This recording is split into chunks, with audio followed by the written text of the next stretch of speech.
And we are back to What Did AI Say at VickyL-4AI on YouTube. Thank you so very much for coming back to the podcast. We are on episode number 112. Gratitude is always the attitude. Have to remember to give thanks. What is today's question? What did we ask AI? This is a question I asked AI a while ago, but I'm getting now to sharing it on the channel. And hopefully you gain some insight as much or as well as I did when I first asked the question. So let's go ahead and kick off this episode. We're going to start with ChatGPT's answer, and here is the question. How does the mentality of fake superiority keep racist people in an underachieving cycle? Ooh, oh no, here we go. Beliefs of racial superiority rather, can create patterns that ultimately limit both individuals and societies.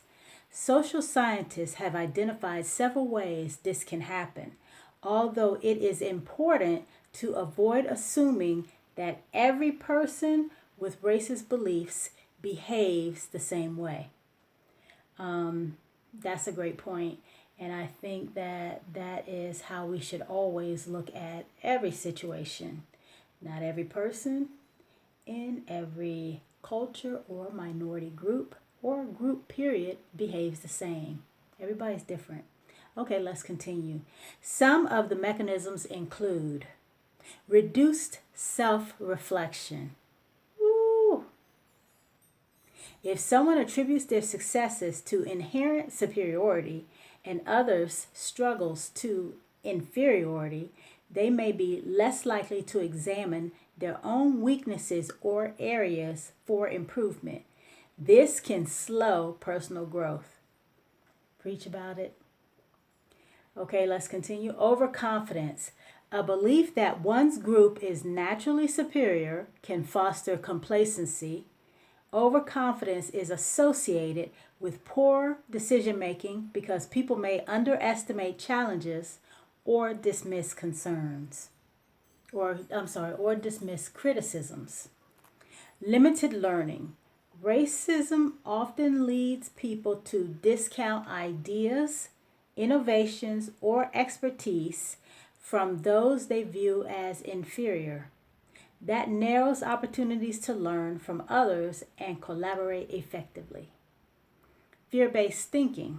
Many racist ideologies rely on perceived threats from other groups. Constant focus on defending status or identity can divert energy from productive goals such as education, creativity, or entrepreneurship. Confirmation bias. People tend to seek information that confirms existing beliefs and ignore contradictory evidence. When those beliefs involve racial hierarchies, it becomes harder to adapt to reality or change one's views. Social isolation. Prejudice can damage relationships and reduce cooperation with diverse groups. In many workplaces and communities, collaboration across backgrounds is an advantage, so prejudice can become a practical disadvantage. That's a great point.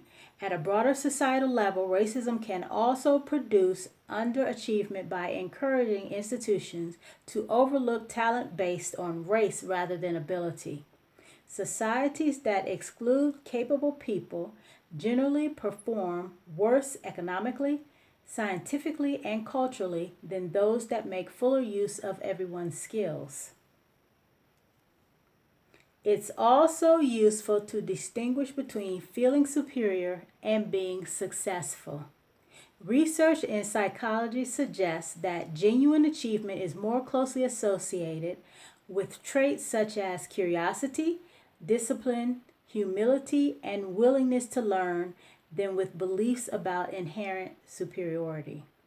A worldview based on superiority can interfere with developing those traits because it discourages continuous learning and honest self assessment. Oh, that's a mouthful. Let's repeat that. A worldview based on superiority can interfere with developing those traits because it discourages continuous learning and honest self assessment. It discourages it, which is why we have what we are witnessing now. Okay, let's continue. This is actually ChatGPT's conclusion. This does not mean that every person who holds racist beliefs will underachieve in every aspect of life. Some may achieve considerable success despite those beliefs. However, those beliefs can create cognitive and social habits that make personal development and effective cooperation more difficult over time. Now, ChatGPT for the American AI was very, very good on this. That was great. Let's go ahead and get Deepseek's answer, the Chinese AI. Just in case you forgot the question, allow me to repeat it. How does the mentality of fake superiority keep racist people in an underachieving cycle? The fake superiority of racism is actually a fragile psychological defense mechanism, not genuine confidence. I think we know that by now. Far from motivating success, it traps individuals in a self-sabotaging cycle of underachievement through 5 distinct psychological and behavioral mechanisms. Number 1, the fixed mindset. Effort aversion. Believing they are innately superior makes effort feel unnecessary. If you're naturally better, studying hard, learning new tech, or refining your craft implies deficiency. When the economy or industry evolves, they refuse to upskill because learning requires admitting they don't already know it. Their skills atrophy while others advance. Oh, that's major. That is major. The fixed mindset, I'm going to read that one more time. Effort aversion. Believing they are innately superior makes effort feel unnecessary. If you're naturally better, studying hard, learning new tech, or refining your craft implies deficiency. When the economy or industry evolves, they refuse to upskill because learning requires admitting they don't already know it all. Their skills atrophy while others advance. Can you imagine that? Can you imagine having a mindset where you don't feel like you need to learn anything else? Eesh. I that's to me that is I know that there are people out there that feel that way. But to me, I just, with all the information that we are bombarded with on a daily basis, how you can actually think in your mind that you know everything that you need to know is beyond me. It's beyond me. I mean, just to sort through the misinformation and the real information is a gaining knowledge. Now, if you choose to ignore it and just try to live your life without having to address some of these major things going on, that's a whole nother story. But yeah, thinking that you don't have to learn anything, that just, to me, that is self-sabotage on the highest level. You are purposely putting yourself at a disadvantage because you don't think you need to learn about things that are going on. New systems, new processes, new thoughts, etc. That's crazy to me. Okay, got off on a tangent there. Let's continue. Ego protective risk aversion. To preserve the fake narrative, they subconsciously avoid competitive environments where merit is objectively measured against diverse peers. Global markets, elite institutions, those are the examples, diverse peers. They stick to insular, big fish in a small pond zones where they can dominate easily. This safe stagnation prevents them from taking the high stakes risk necessary for breakthrough success. That is true. Three, external locus of control, victimhood. Ooh, I didn't I didn't even know victimhood was a thing. Well, I mean, it didn't feel like it was such a thing until this administration. Oh my gosh. Okay, when they fail, they never ask, what can I do better? Instead, they blame reverse racism, DEI initiatives, immigrants, or rigged systems. Holy cow, that is the absolute truth. This externalizes failure entirely. So they externalize their failure onto everyone else because they can't self reflect. High achievers course correct based on feedback. Racists double down on resentment, never fixing the actual flaws in their performance or their own strategies. Wow. Let's read that one again. External locus of control, victimhood. When they fail, they never ask, what can I do better? Instead, they blame reverse racism, DEI initiatives, immigrants, or rigged systems. This externalizes failure entirely. High achievers course correct based on feedback. Racists double down on resentment, never fixing the actual flaws in their performance or strategy. Wow. Number four, shrinking networks. Homophily. They surround themselves with like minded people to reinforce their biases. This is true. I mean, they move as a group for sure. This cuts them off from diverse intellectual capital, cross cultural innovation, and broader market insights. In a globalized world, this homogeneous network is a massive competitive disadvantage. They miss emerging trends and lose access to top talent who refuse to work in toxic environments. And one thing I'm going to add here about shrinking networks, this not only goes for businesses within our borders, this also goes for the businesses outside of our borders. And, the current diversion or redirect from the United States has to do with this. You got an entire world of diversity, and the only thing you want to do is bully. Don't work. That period of that time in history is done. That time in history is done. We can either play fair or we're pretty much being told we can play fair or not play at all. And what we see happening with Israel is a prime example of that.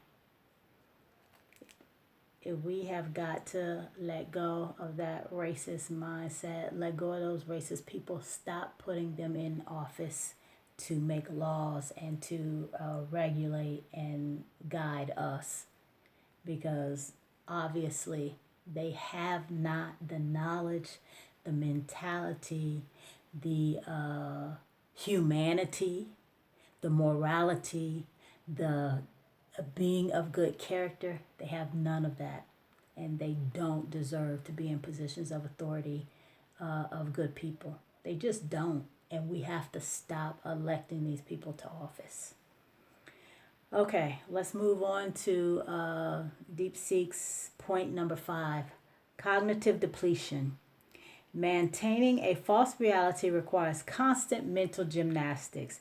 This to me is the energy sapping part of it. The mental gymnastics. The things that you have to, well, let me read this and then we'll go into it. Rationalizing contradictions, dismissing evidence, and managing resentment. This cognitive load drains working memory and emotional regulation, leaving less mental bandwidth for deep work, complex problem solving, and long term strategic planning. That's the part that's crazy to me is the energy it requires. The energy it requires to constantly deflect from good ideas and new beliefs or new systems or new innovations because they challenge the superiority that you have been conditioned to believe that you have. Everything challenges that. That is why these people are so far behind the rest of us because everything challenges that. And so they're at a point where they're dismissing everything. Darn near anything that challenges their superiority, they are dismissing. And we see that because of that, and again, as Deepseek and Deepseek for sure, said that not all racist people do this, but it looks like the majority of them do.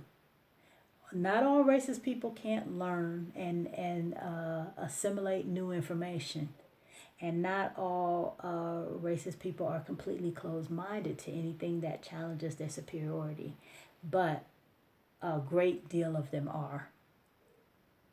And so, what we continue to do is put people in charge of our country and in care of our livelihoods and our safety who don't have the bandwidth to be doing it. They don't. And we have to stop doing this. We just gotta stop doing it. And the only way that we can stop is to stop electing racist people that come up through these systems. And how do we do that? Well, that's when we have to create a new system and get rid of the old one. Because, I mean, if we're just voting from racist systems, we're always going to be fed the politicians that we can elect. So, yeah, we're voting, but do we really have a choice? Not really. Republican or Republican light, Democrat or Democrat corporate. It's like none of these people are for the American citizens. And that's the part that we need to address. Okay, so let's continue. The vicious loop. Okay, I think this is, we're getting down to Chatgpt's final statement. Okay, the vicious loop. Their underachievement creates a painful gap between their self-image, their superiority, and their reality. They're stagnant.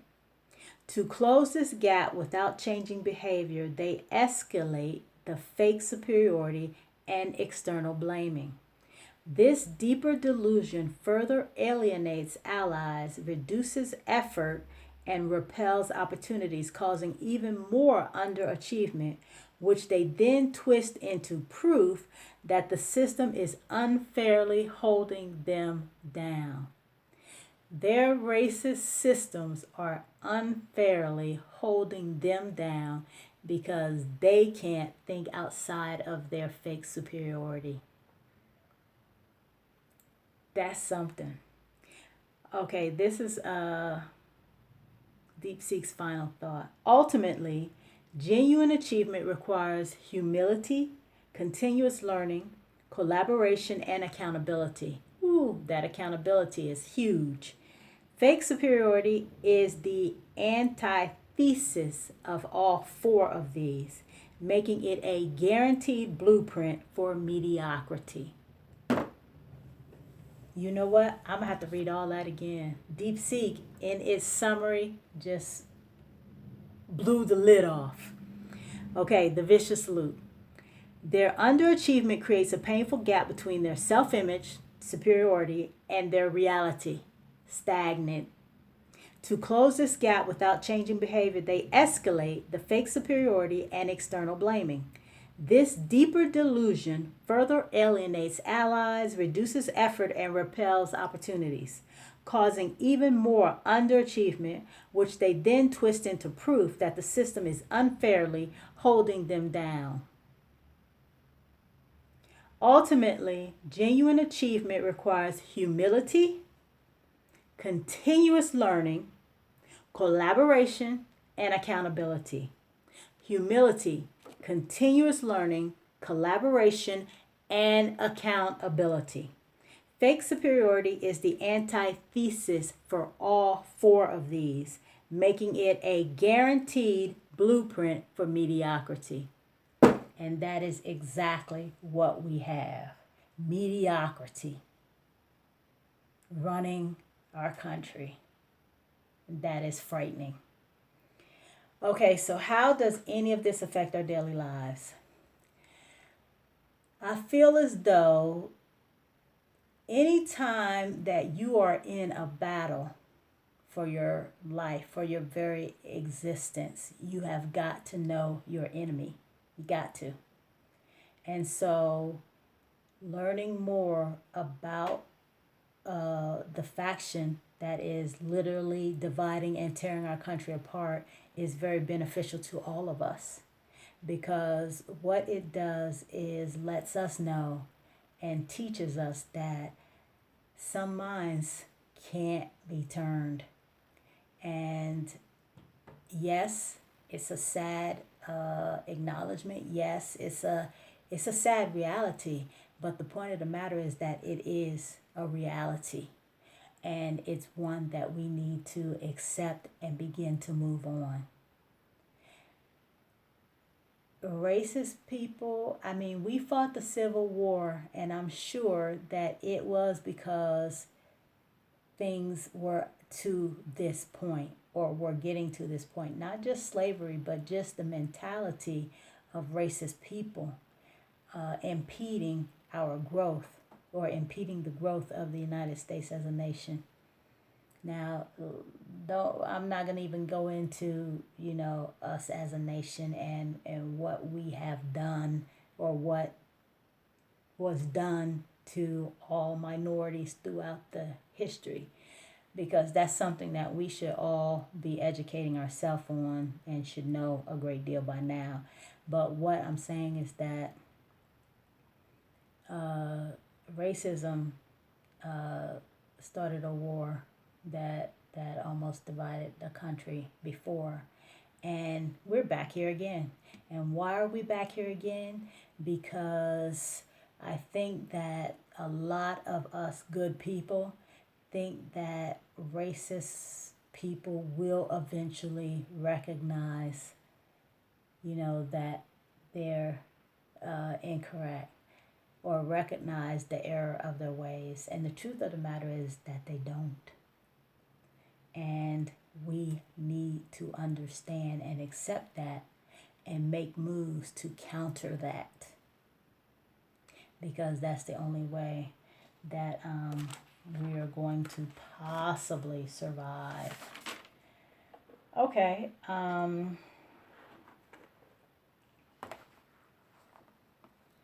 Let's see if we can move to let's see if we can go ahead and move to our positive saying for this episode. And I'm going to actually repeat a saying that I did in an episode maybe 4 or 5 back, because this saying applies to this episode a lot better. And so I'm going to, well, you know what? Wait a second, because that's a good one as well. So let's go ahead and do this one. Okay, this was Paulo Freire, and he had made a statement that racist education systems often lead to the oppressed dreaming of becoming the oppressor. And one thing I wanted to add to that is that it also leads to the oppressed electing oppressors. This is what racist systems do, and that's why they can't move forward if we're going to become a country that gives equality to all. These systems have got to change and be made better. And I think that if we just stick to our Constitution, well, let me not say that, because there are some elements of the Constitution that still do allow for slavery in jails and that type of thing, and that is a detriment to our economy, and it also puts a lot of money into the privatizing of jails, and that faction that we have to break as well. That's a part of the broken system. So we have a lot of work to do. That's all I can say. We have a great deal of work to do, because we've allowed so many things to be ran to our disadvantage and not to the benefit of the citizens of the United States. So if we can just get some morally good people of strong character in office that did not come up through the racist systems and have to sell their soul, that would be a great beginning. Okay, so that was Paulo Freire. Let me read that one more time. Racist education systems often lead to the oppressed dreaming of becoming the oppressor. And as I stated, I believe that goes with any system, not just the racist education system, the racist judicial system, the racist political system, the racist whatever system. Racist systems bring up racist people through the ranks into positions that they should not be in, and keep the systems racist. So we got to stop that cycle. And if we can get that cycle stopped, and again start putting in good non-racist people who can think and who can self criticize and rationalize and have open minds, we would be so much better off. Okay, that is it for this episode number 112. Thank you for giving me about 29 minutes of your time. If you haven't already, please like and subscribe to the channel. What did AI or A1 as our educational what is she? I don't know. As she titled it, A1. I don't even know her full title off the top of my head. What did AI or A1 say? Subscribe to the channel. Thank you. We the people have the power. Never forget it. See you next episode. Peace.